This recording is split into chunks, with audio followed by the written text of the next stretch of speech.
All right. Lots of college basketball on tap today.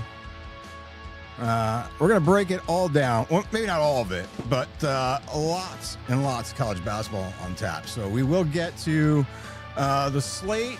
If you try to bet all of it, though, you're going to lose your bankroll. So we're going to find the spots that actually have value and help you manage that bankroll today. Mikey, you ready to go rapid fire?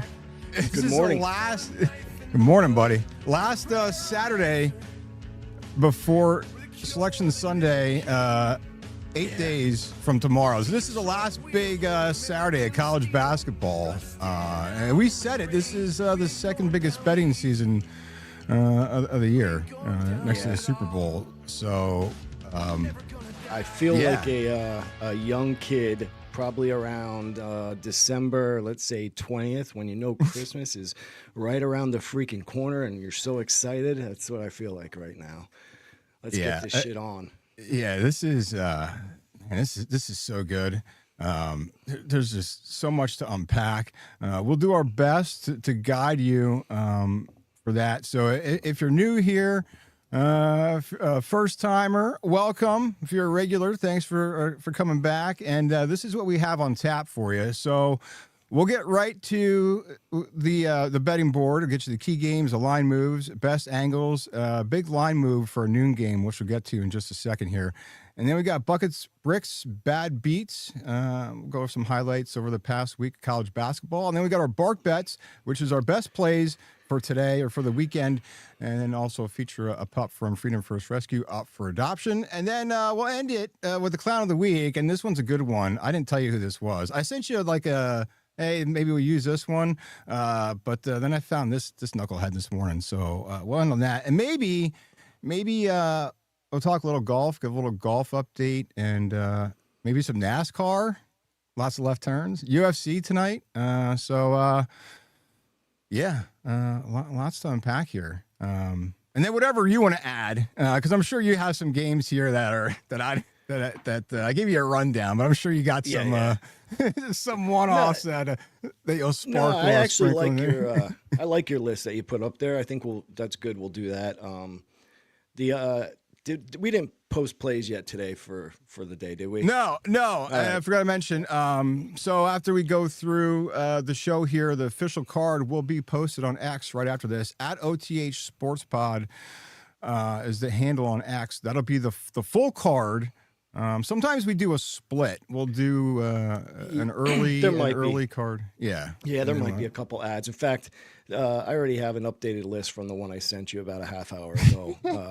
So I'm gonna, right after this show ends, give me about 20 minutes just to review my stuff. We'll get it posted. Yeah. And what we do here, it's a little bit different than what we did in football season. Mike will give his plays, I'll give my plays, and then we'll have a card. But because college basketball is so much, we kind of just brainstorm, or Mike does 95% of brainstorming, and I'll throw a couple of sprinkles in there. But for the most part, it's a collective card because there's just so much. We just have a shit ton of picks. So we're counted as a cumulative card or collective card, so to speak. So that's how it works. But they will be posted definitely before the noon tips, so you can make your decisions if you want to tail it or if you want to fade it. That's up to you. Do as you wish. But what do you say we get right into the board here? But before we do that, I wanted to mention, because I did find this, and we talked about this a couple days ago with a formula predicting the national champion and all that stuff.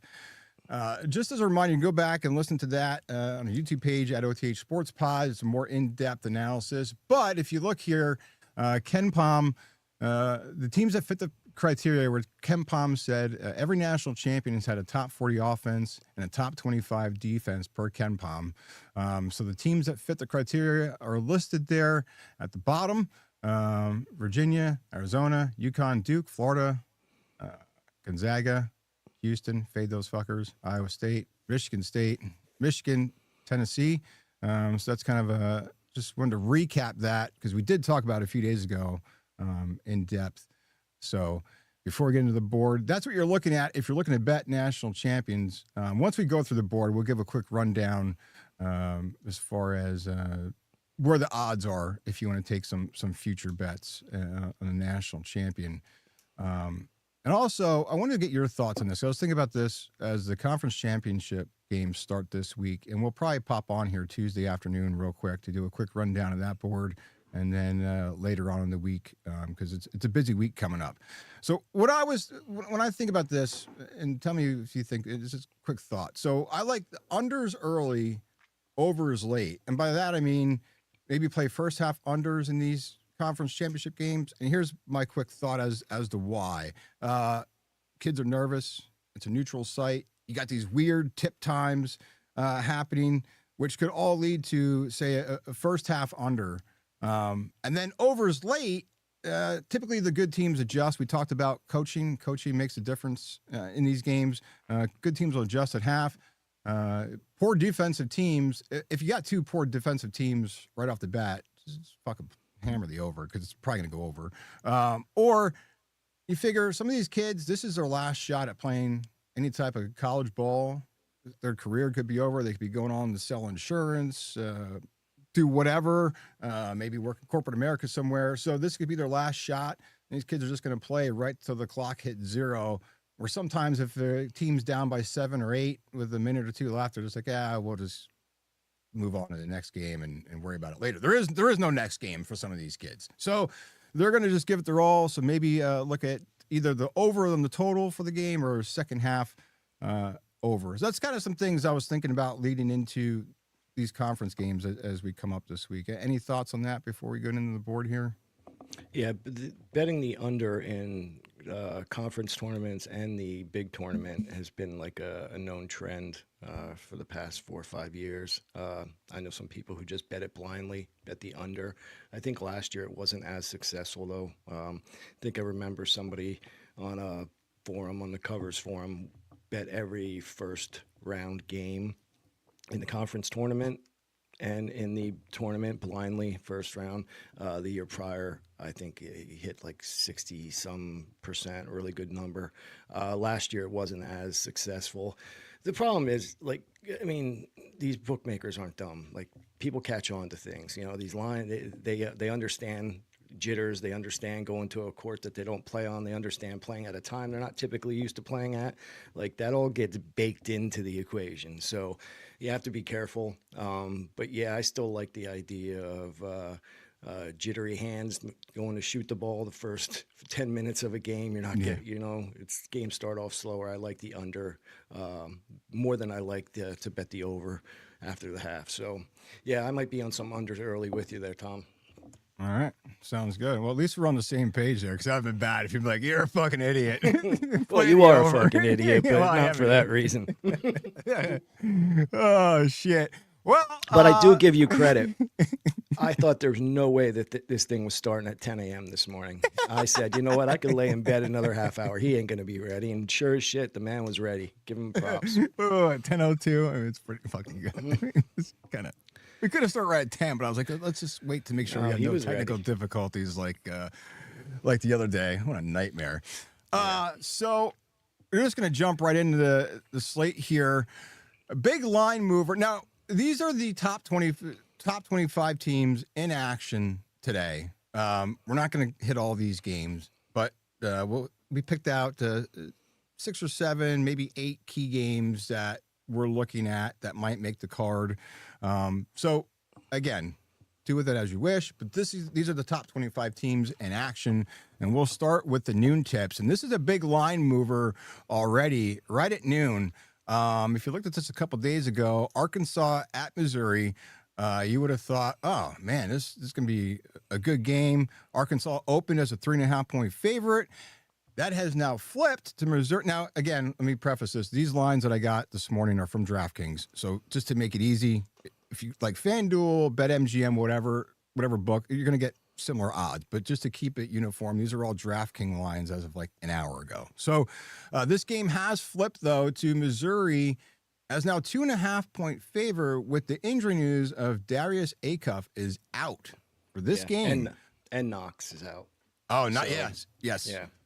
Yeah. So Acuff, that's a good chunk. I think Acuff is probably the best player in college basketball. This kid is so underrated. Yeah. I said it last podcast. I really think he has a good shot at player of the year. I mean, it's so hard. You hear so much about Duke and Boozer, and well-deserved. I'm not taking anything away from the kid. But Darius Acuff Jr. is somebody that you don't hear about, but all you got to do is watch one of Arkansas's games this year. He carries this team, and he does it all. Yeah. Yeah, that kid's, it sucks he's probably going to be one and done. This kid's really good, but I'd like to see him stay. But in fact, I give him so much credit that I actually, going into this game, I would be taking Arkansas, before the line flipped. And with him out, I literally flip-flop I'll be on Missouri today getting the points because I think he is that crucial to Arkansas's success. Yeah, I was thinking the same way. I like Calipari. I've been on Arkansas all year.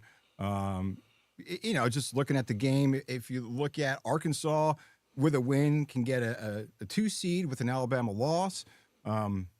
Missouri can nab a 5 seed or fall as far as 10 if some of these other games go the wrong way. And you look at Arkansas, they're one of the best teams against the spread, 7-3 against the number over the past 10 games. And then Arkansas 2 weeks ago came in. Tigers were hot. They came in and handled them fairly well. In Fayetteville. I think they won by 8. Yeah. But again, you had Acuff. And now you look at the other side. You look at Missouri. They've been hot lately, even though lost to Oklahoma. They're 6-2 against the spread the past 8 games, 15-2 straight up at home. Yeah, as you just said, they're tough on their home court. It's a different team on their home court for sure. Yeah, I think we're both on that Missouri line. We were, leaning the same way before as Arkansas. And now Acuff knocks us out. You got to take the points with Missouri there. Yeah. 2:00 game, Louisville at Miami. Now, we said a couple weeks ago, some of these teams, the last 2 weeks, how to make money or how to look at some of these teams, how they play over the last 2 weeks of the college basketball season. Louisville typically is a team that doesn't do well the last 2 weeks historically. And then again, now they're going to be up against it with their freshman, Michael Brown Jr. out. That's a big deal. And they're playing Miami here. Even though they just put up 77 on Syracuse, in a slower tempo game without him. But Miami's a different team than Syracuse. Miami's defense allows a little over 1 point per possession on attack and kick. That's one of their hallmarks of their offense. And then you have Conwell and McNeely. They should be getting some good looks. And you look at the flip side there, Malik Raynow. Miami likes to that they run a really good pick and roll against Louisville's got a pretty average interior defense. And then if you look at from a transition standpoint, both these teams are pushing at what 21, 22 possessions plus per 100. Me looking at this, I like the over here just because of how I like to push it. Not sure if I'm going to play it, but if I had to play it, I would lean over here on this game. And by the way, I forgot to mention the line here is Miami laying 1.5. The total is 156.5. So I lean over on this game. What do you think here, looking at this? So I looked at this game for probably 20 more minutes than I should have because I was really trying to find an angle. I really wanted to take Louisville today. I thought it would be a great spot for Louisville. And then, when your most valuable player is out, very similar to Arkansas's issue here, it's so hard to handicap the team when he's not in the lineup. You don't know what you're going to get. So I came off of my Louisville bet, but I don't have enough to take Miami. I got to say, Lucas has this team playing so well. They must I think it's the best kept secret in college basketball. This team is 24-6, Miami, and you don't hear many people talk about them. They've been quietly taking teams down game after game, and you just don't really hear much about them. And this is the time of the year in the past with Jim Larinaga, he usually, this is when he excels and would take these teams, in these long tournament runs. Now, obviously, he's not there, but Lucas has been doing a good job with this team. With all that being said and giving Miami all these accolades, I still don't see enough to get behind him today. This is going to be a pass for me on this game. Yeah, it is amazing how Miami's overlooked. I don't get it. But moving on, another 2:00 game, Vandy at Tennessee. I think you and I both share the same sentiment on Vanderbilt as we got burnt by them in the past couple of weeks, and these fuckers have just kind of fell off the face of the earth. Somehow they're hanging on the number 24 spot, looking for revenge here against Tennessee. We took them against Tennessee a few weeks ago when Tennessee beat them 69-65, and that was a home game for Vanderbilt, and Tennessee still came in and beat them up. When I watched that game, the 4 points, Tennessee was a much better team than 4 points. Vanderbilt just looks like shit.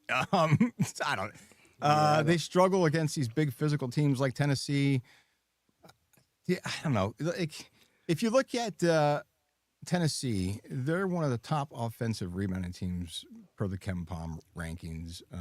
Tennessee held Vandy to 43% on 2-pointers and 39-30 rebound advantage in the first matchup. I can't take Vanderbilt. I got to take Tennessee.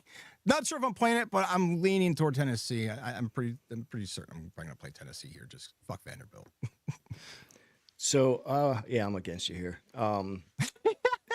So, first thing, no real significant injuries in this game except Tennessee forward Nate Ament is out. I doubt so. Not sure if he's playing or not. I heard he's out right before. I forgot to mention that. I heard he's out right before he came on. I mean, that's a big part of their interior defense too.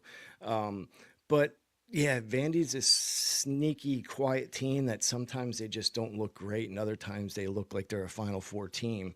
They have a very good point guard, makes really good decisions. Tyler Tanner, I think you see a great effort from him today. Although I won't be taking Vanderbilt plus the 3 points here, or 3.5.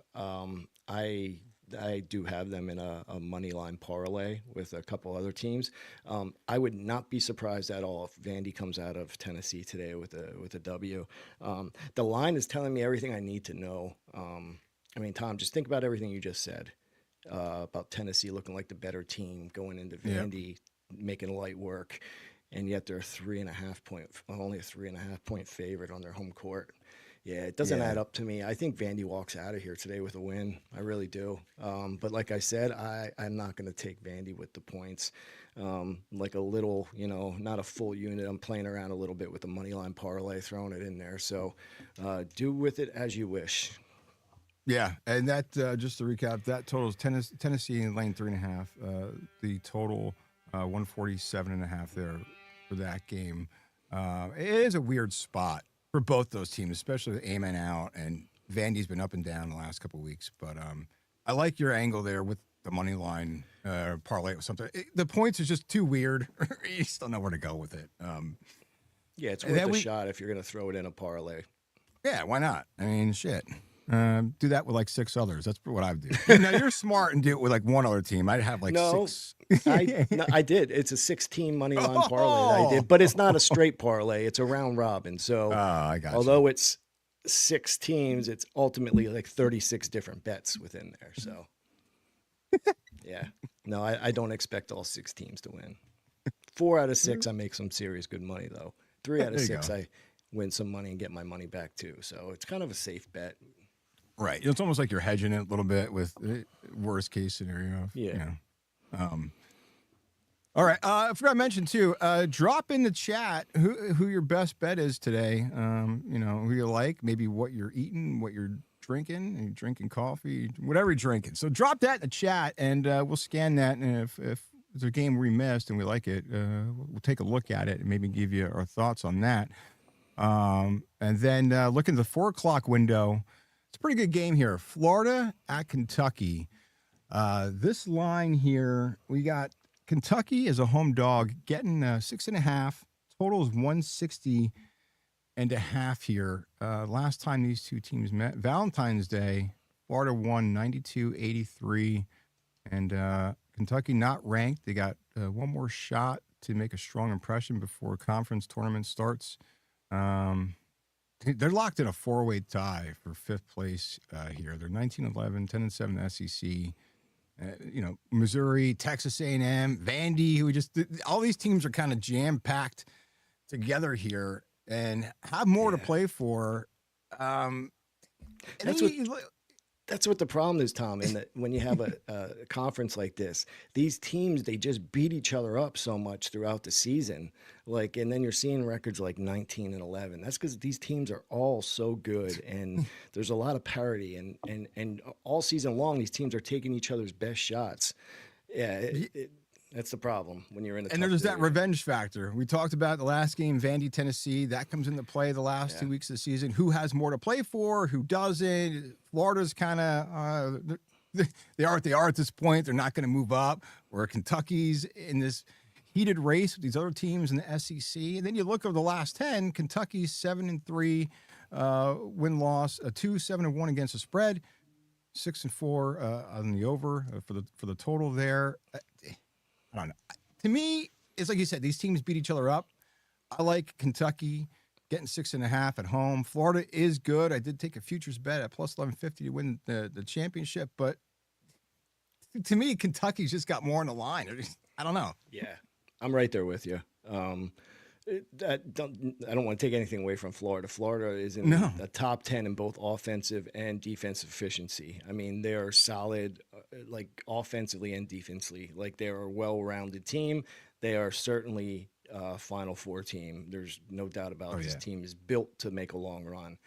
With that being said, Kentucky has just been beat up all season with injuries. They've been ravished by injury, and it's hard to build momentum when you're don't have the cohesiveness of the same players playing together. They don't have that opportunity to gel.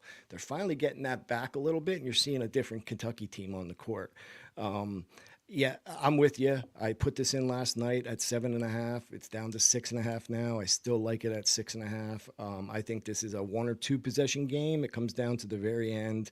I could see Florida winning by 3-4 points. I wouldn't be surprised if Kentucky even pulls off the upset here, but I am on board with you. I think Mark Pope puts together a good coaching effort, and my main motivation is here. Florida has so many games to get up for. I just don't know if this is going to be one of them for them. I mean, they've done so well. This game doesn't really do a whole lot for them either way. It's just one of those games where psychologically it's hard to get up for. And I think opposite of that is Kentucky is really getting up for this game. They need it much more, like you said. Yeah.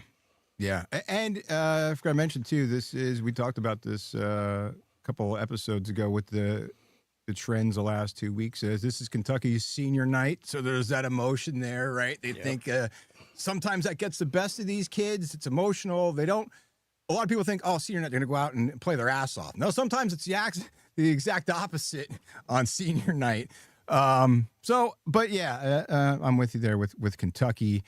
Another senior night game, 4:00 tip, Wisconsin at Purdue. And I feel like this Wisconsin team is also underlooked and underrated, like that Miami team. This Wisconsin team could make some noise in the tournament. And Purdue, a little up and down the past few weeks. Purdue is a good team. Let's not take anything away from Purdue, but they pretty much owned the state of Indiana for the past few years in college basketball. Both do have something to play for. Second meeting of the season. Both teams are sitting at 13-6 conference play, and then Wisconsin 21-9, and Purdue fairly similar, 23-7. Like I said, Wisconsin getting underrated here, I feel. I don't know. Again, it's a senior night game at Purdue. Wisconsin just steamrolled Maryland. Not that Maryland's a powerhouse, but they won by 33 points. I don't know, but that was the home finale. It's a big senior class at Purdue leaving, so it's going to be fairly emotional. I don't know. I'd like Wisconsin here catching. The line here is Purdue laying 8.5, total 155.5. I like Wisconsin catching 8.5 here on the road with this game. Yeah. So back in, I think, early January, Purdue went to Wisconsin to Badgerland and put a drubbing on them. They beat them by 16. That was really surprising. Wisconsin usually doesn't lose at home, and when they do lose, it's not by that type of margin. I will say Wisconsin early January is not the same team that it is today. They've really come around. They look totally different. So this is a totally different team Purdue is going to be facing. I do think that line is a little high. Although I won't be on it, gun to my head, I'd be taking the Badgers with you there. I just think it's too many points. I think their lines makers are putting a little too much into this Purdue rebound thing and coming off of some poor performance and just waiting for that big performance to come. And I just don't know if we get it. I don't know either. Yeah, they've been up and down. I'm not feeling it. If the line was lower, yeah, but I don't know. Yeah. And just to mention too, the Bark Bets are coming up. Those are the best plays that we have for this week. So we'll quick go through a couple more games here, and then we'll get to Bark Bets in a few minutes. So if you're just joining in, we're going through the college basketball slate of games today before the noon tips, and then the card will be posted on our X page at OTH Sports Pod right after this live stream here. So make sure you check that out, and might be 2 posts. Sometimes on Saturdays we give an early post before noon and then a late afternoon post for the later games. So just make sure you check out OTH Sports Pod on X so you get the plays. If you want to tail them, fade them, whatever you want to do, comment and say you guys are fucking idiots. That's cool too. I mean, we win, we lose, but we've been on some heaters, so you can go back. We're transparent. Everything's on there. There's no hidden picks that were not posted. So looking at a 6:30 game. This is one of the best rivalries in college basketball. UNC at Duke, a revenge game for Duke. Caleb Wilson out for UNC. UNC got the win by 3 in Chapel Hill with that 3-pointer as time expired. Duke's just been steamrolling people. I mean, we both have undervalued Duke, and we're on the other side. We keep getting fucking burnt. The only Duke bets that I've won this year is taking the fucking under. Every time I took the other side with these huge spreads, I'm getting fucking blown out the water. With that being said, I'm taking UNC. The line is UNC's getting 17.5. Total's 146.5. Now, let me throw this up here because I did now the last 14. These teams have split the last 14 meetings. And this is interesting. I did find this. Was this? Who the hell had this up here? Was it BetMGM? Let me see. This was interesting with how these two teams shake out. So Duke UNC 5-5. Duke versus UNC is 5-5 in the last 10, 9-9 in the last 18, 12-12 in the last 24, 16-16 in the last 120 games. I don't know. Somehow 17.5 against UNC. I just don't see them steamrolling UNC. If it was NC State, Notre Dame, Pitt, Maryland, I don't know. Yeah, I got to take the points here. I'm going to get this is a loss. Just mark it down. Yeah, I think I will mark that down as a loss for you. I don't take Duke. I won't bet them as a big favorite. But if there's ever a game that they embarrass their counter-state rival, it's this one. Yeah, I wouldn't be surprised if Duke wins this game by 25, really. North Carolina without Caleb Wilson, different team. I mean, I watched the last 2 games. I watched them play at home against Clemson. They're just not good. They're not good. They don't have enough scorers. This could get ugly early. Add the revenge factor on top of it. Yeah. You have a very motivated Duke team here, and that place gets crazy. And once they get up on you, Duke isn't the type of team that lets you sneak back in. When they're up, they put you away. Listen, if I like it so much, why aren't you taking it, Mike? I don't know, because having Duke win a big line game like this won't be as rewarding to me as if I take Duke laying a big line and they don't cover. I will be so pissed because I can't stand them to begin with. So that's the reason why I'm not betting that. I know it's stupid, but I really think Duke wins this and covers. We're going a little head-to-head here, Tom, but who knows? Yeah. I would like to see a good game just because it's those two teams. Right? But you're right. This could get ugly early without Caleb Wilson. This could be really fucking bad. This game could be over in like 5 minutes. It could be like 21-0 Duke to start the game. And fucking Hubert Davis is looking like he's lost in space. And that's the other thing. I'm not a big fan of him as a coach, if I'm being real honest. I never How do you get that fucking job? How do you get that job? There's got to be better hires out there. If you're a UNC fan, I can't see how you're too happy with Hubert Davis. But we'll see how that shakes out. And we got Texas Tech at BYU at 10:30. Texas Tech, we were on the other side of that game the other week when after Toppin was announced he's out, they just went and steamrolled, what was it, Iowa State, right? Just went and beat the shit out of them. You got BYU, who's been up and down of late, and I'm not a fan of BYU. I like Texas Tech here. The line in this game, BYU's laying 1.5. Total's 159.5. 10:30 tip. I like Texas Tech here. I don't know how BYU shakes out. I don't have a good feel with them late in the season here. Any thoughts on this? You like it, fading it? Yeah, I love BYU in this game.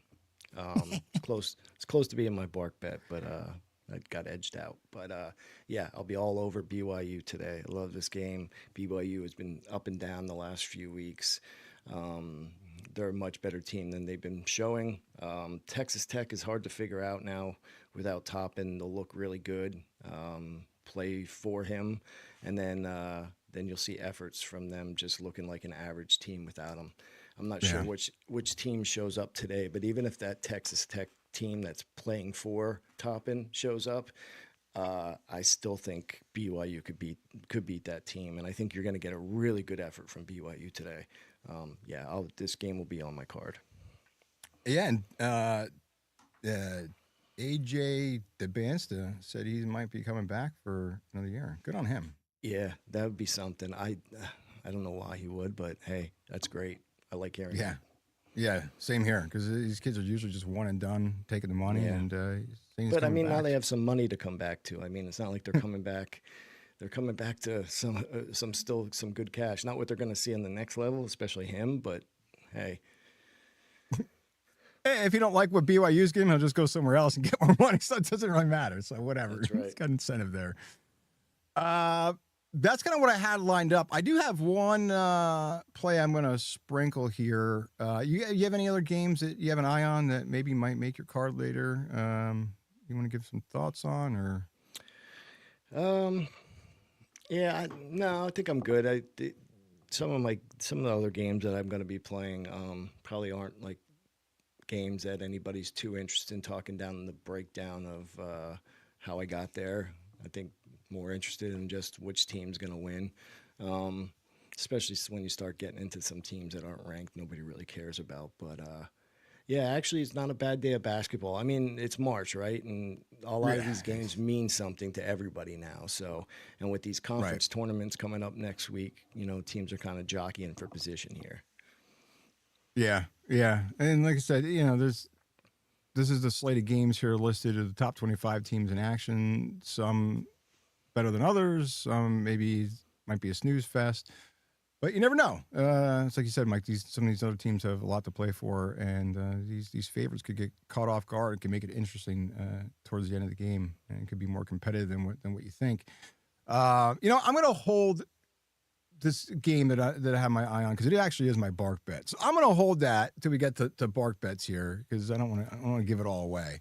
For everyone who's new here, the bark bets are the plays that we like the most for the day or for the weekend, and then we also highlight a pup who's up for adoption from Freedom First Rescue. So we try to get that dog a spotlight here, get it a forever home, get that dog adopted. I mean, who doesn't like dogs and basketball and betting, right? It's a winning combo. Dog gets a forever home. We hit the bet. Everybody wins. But before we get to that, we're going to go to Buckets, Bricks, and Bad Beats. A recap from the plays maybe that were not so good or that were pretty good throughout the last week, the past few days of the college basketball season. I'm going to start with this one because this kind of fucking pissed me off. I think it pissed me off because the line came down. I think it opened at 5.5 or 6.5. And then I took them lane 4.5 and they fucking didn't cover. So this Miami of Ohio team, whoop-de-fucking-do. You're undefeated. You're going to get smoked in the first round. I hope they lose their conference championship. Well, hold on a second. Did you say you were on Miami of Ohio? Yeah. Okay, I was wondering why you were so angry this morning at this team. Yeah. Tom tends to hold grudges when a team doesn't cover for him. This team fucking sucks. I'm never playing them again. I thought you might have been on them. You fucking assholes. The line opened too high, and we said it the other day. These games have been close down the stretch, and somebody's going to come and knock them off. And this is like the third or fourth game now that in a row that's been close. They haven't. I don't think they covered any of these fucking games. No, they all come down to the wire. I mean, if we would have just blindly bet against them for the last 6 or 7 weeks, we would have won a good amount of money. I know. So I thought, you know what? Maybe they'll have something because that's been the talk, right? It seems like they're almost like toying with these teams, and there's been a lot of talk the past couple of weeks of, are they really as good as what they say? You know, some of these teams are keeping it close. So I thought, you know what? All right, it went down to 4.5. They'll come out and at least try to make a statement before these conference championships. No, fucking go to overtime. So this is how the game ended, and this is what pissed me off here. 81-77. Right? Oh wait, that's the wrong game. We'll get to that. Director. Yeah, let's probably have some more coffee. We'll get to that game in a second. This is the Miami of Ohio and Ohio ending here. To Pavlovetsky. 3 seconds to go. Pavlovetsky for the win. And the Red Hawk revival ends in a perfect regular season. 31-0. This is what pissed me off. These kids, you know what? They started throwing shit on the court. My guess is they were probably riding these guys the whole game. This crowd. So they were giving them shit the whole game. And then these kids, you're in the fucking MAC. Okay, you're undefeated. Congratulations. Your strength of schedule's shit, but you still ran the table. Good on you. You played the schedule that's in front of you. You're in a shitty conference, but you can also schedule some teams outside the conference. And then these kids talking smack. You got the bench kids talking smack who probably never even got a minute in a game all season, running their mouth. You know what? I would have thrown shit at them too. Get the fuck off the court. Yeah, fuck them. I put myself in that situation. All you did is win all season long. You're taking everybody's best shot. Everybody wants to knock you off. Everybody hates you. And then you come in and there's some idiots in the crowd talking shit to you. I would be doing the same thing as a competitor and a player. I'd be doing the same thing, though, if I'm being real honest. That's just how I am. But I get it, especially when you lose money on it and then you see them. There's nothing worse than a team winning but not covering. Like they're happy and you're sitting here pissed off. I hate if you're not going to cover, lose. That's always my thing. You know, if you're not going to cover for me, I don't want you to win. So I get the salty taste in your mouth. I do. I like the shit talking. Don't get me wrong. I love the shit talking. That team to shit talk. I don't know, especially how they played down the stretch. You know. Yeah, that's one thing, man. They aren't winning these games convincingly. I will say that. No. Now the video that was playing instead of the other. So this game was fucking bizarre. So Winthrop, they were what was it? The money line was plus 290 to win this tournament before it started. I think, right? I don't know. They were fucking. Yeah, I'm not sure what the money line was. It was a pretty decent underdog here. So. Yeah, have you ever seen this? They score 8 points in 13 seconds. Yeah, I've seen something like it a couple times. Actually, it's crazy. This is absolutely wild. No, you want that steal. Yep. Oh, Come on. And one. Here we go. They got the steal. They got the beautiful pass inside. Here we go. It'll be a 1-point ball game with 21 seconds to go. There you go.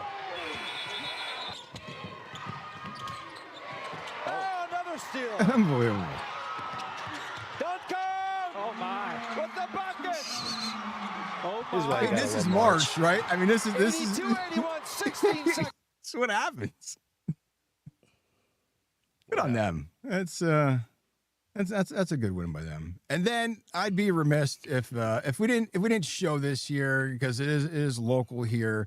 The end of this Lehigh game the other night. It's pretty wild. Well, there you go again, fucking producer error. It's the end of the fucking Lehigh game here. Loss signals first down. Whitlock gets to the line, puts it up for the win. It's good! What a hell of a shot. The half-court heave sends Lehigh to the semis. Yeah, that's crazy. I don't think they covered They though. will look at it. That line was a little bit sure. higher, I They think, than have to. 3. I think they were getting. Oh, were they getting? They might have been getting a point, if I remember correctly.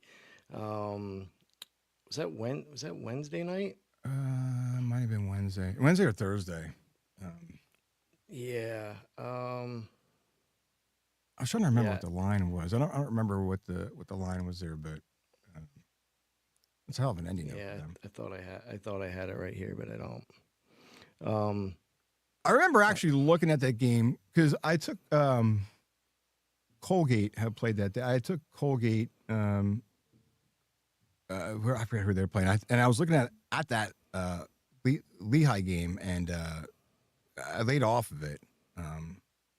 And then I didn't even check to see what happened. You sent me that clip then later night. Like, oh shit! But I can't remember what the line was. But talk about a way to go out though. I mean, Holy Cross got to be fucking a little disgusted there. Lose on a half court shot. You kidding me? That's never fun. No.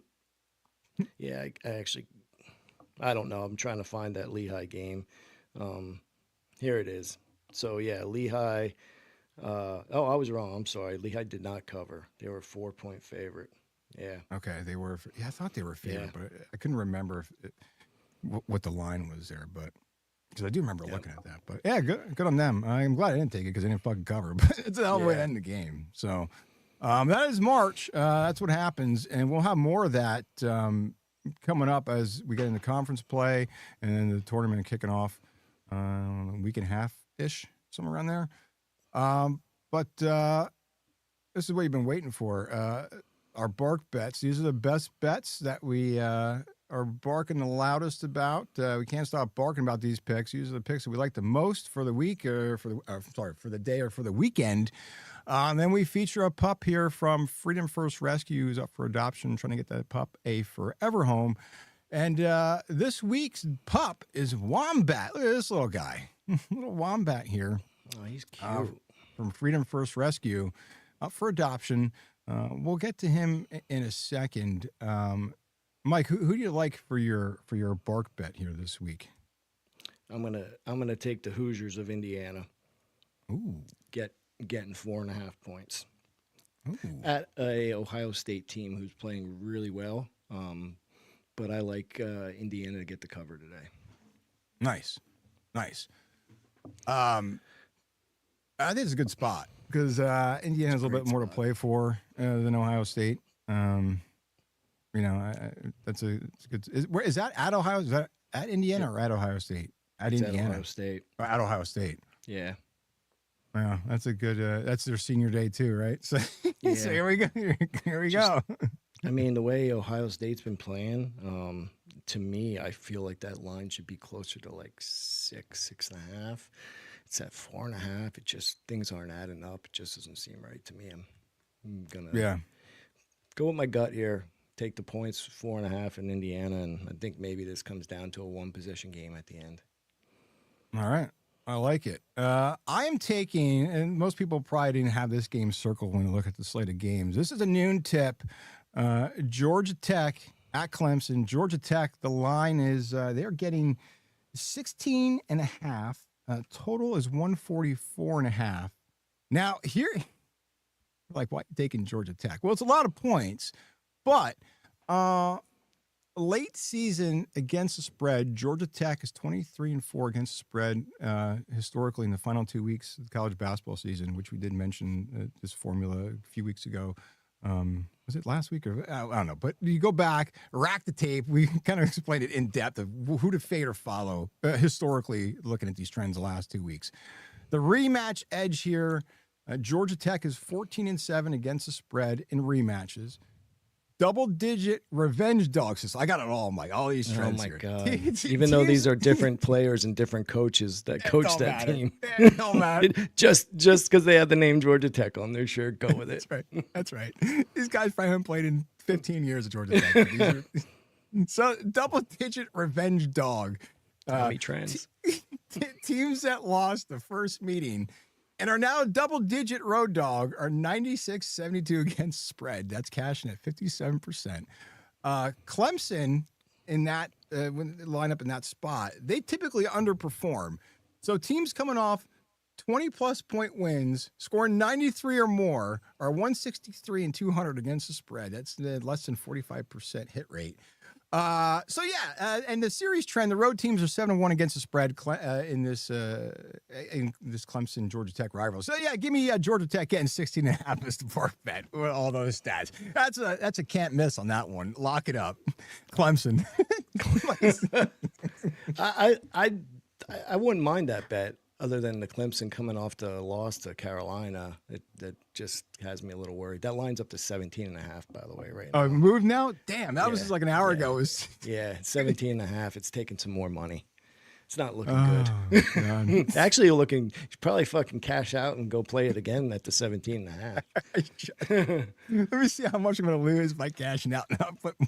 That's coming in. It's going to win. Oh my God! Those are the bark bets, Mike. You got the Hoosiers. What are they getting? 4.5 at Ohio State, right? 4.5. It's down to 4 at some places now. All right. Well, lock it in at 4.5 if you can. And I got Georgia Tech 16.5, maybe 17.5 now, depending on where you're looking as the bark bets. And then Wombat here, this little guy, he is looking for a forever home, a Freedom First Rescue. He's only 9 weeks old. Came up from South Carolina. Now up here in Pennsylvania, he's doing great with his potty training, crate training, and he's willing to learn. He's eager, looking for that forever home. So, hey, if you're looking for a pup, check them out. FreedomFirstRescue.com. You can fill out an adoption application online. They also have other pups up for adoption there. They're also doing at Retriever Brewing in Orfield next weekend, the 14th. They're doing Easter Bunny picks, so I'm taking my pups there. Sit with the Easter Bunny, get the picks taken, and then the rescue gets proceeds from that. So you can go to their Facebook page, facebook.com/Freedom First Rescue, and you can sign up there. I think there's still slots. 12 to 2 is you can reserve your time slot for that, and then from 2 to 4 it's walk-ins. And then the brewing company is pup friendly, so you can watch the college basketball games, sit with the Easter Bunny, get the dog picks, and then get some food there, some beverages, and watch the games there. But more info on their Facebook page, facebook.com/Freedom First Rescue, website freedomfirstrescue.com. We'll have another pup next week, more bark bets next week. And remember, adopt, don't shop. And Mikey, clown of the week. Before it is time. This one, this guy is a fucking clown. I don't know if you saw this or not, but did you see this fucking idiot? I did, yeah. Dude, you're a professional athlete. Professional athlete, and you're stealing groceries from Kroger. What do we do? Yeah. Well, like, I just don't get these fucking guys. This is like Jameis Winston and the fucking crab leg incident at Florida State. I mean, like, what are we doing? I mean, I wonder what his excuse was. That's what I'd like to know. Is he just have a problem, like kleptomaniac or what? Who knows? I don't know. Like, I mean, I feel like if you're gonna commit a crime, we're not encouraging people to commit crimes here, but you just got to be worth the squeeze, though, right? Yeah. I mean, now you just look like a complete asshole. You're stealing groceries from Kroger. I'm sure you could afford the groceries here. I don't know. Does this guy go to Georgia by chance? Get on the bus. But Robert Kimdiche, he is now on the clown bus because he's stealing groceries at Kroger. But it's just funny. He concealed these in his sweatpants. Maybe he just thought, who's going to come up to me and say, "Hey, sir, I need you to stay here for a second." Maybe they just. Yeah, I mean, look at him. He is kind of an imposing. Yeah. He's like, who's going to stop me? I'll throw some whoever meat in my did, sweatpants. Props to them. Yeah, right. God. Kroger Crime Stoppers.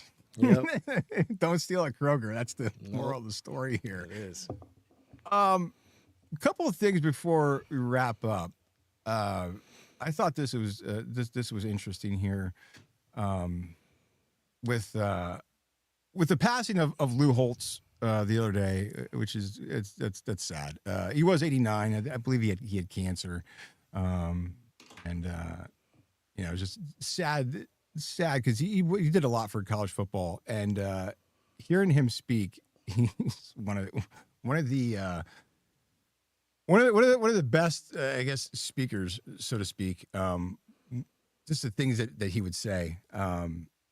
So I do have this clip I thought was funny. And there's a video I have. So Lou Holtz, one of his quotes: "Your wife is not your best friend. Your dog is. Lock the two of them in the back of a trunk. Come back 2 hours later and see which one's happy to see." He's not wrong there. He's not wrong there, because your dog's gonna be licking your face and going crazy.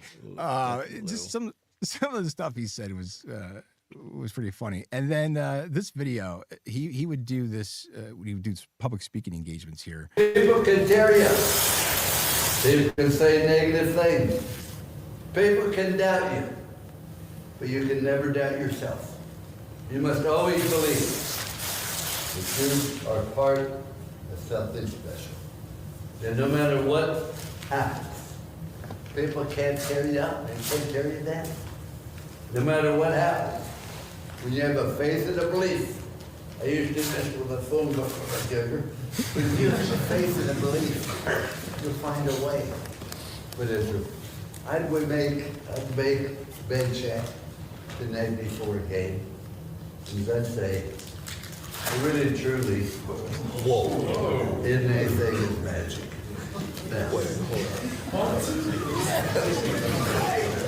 He was Oz before Oz, right? That's really cool.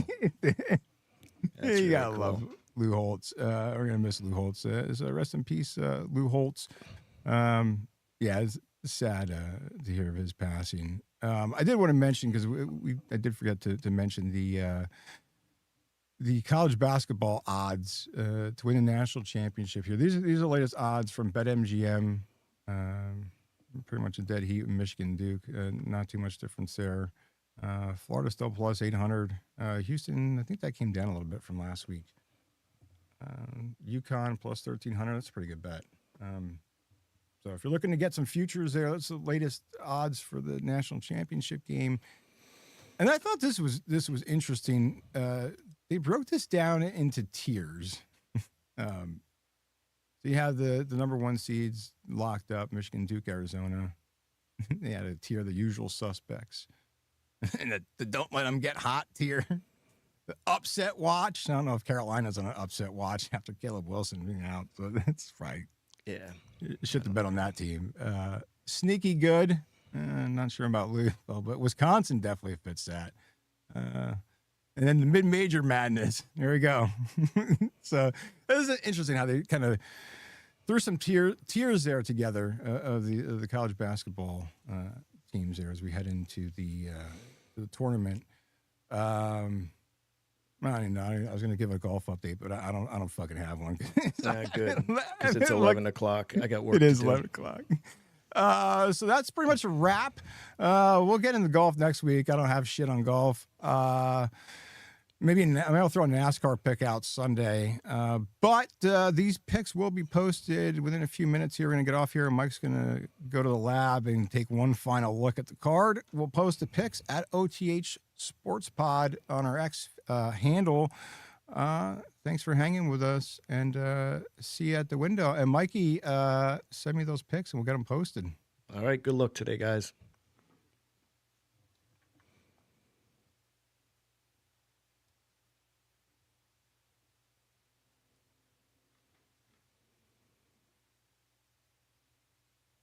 We ain't going down easy. We ain't going down at all. We're never gonna die.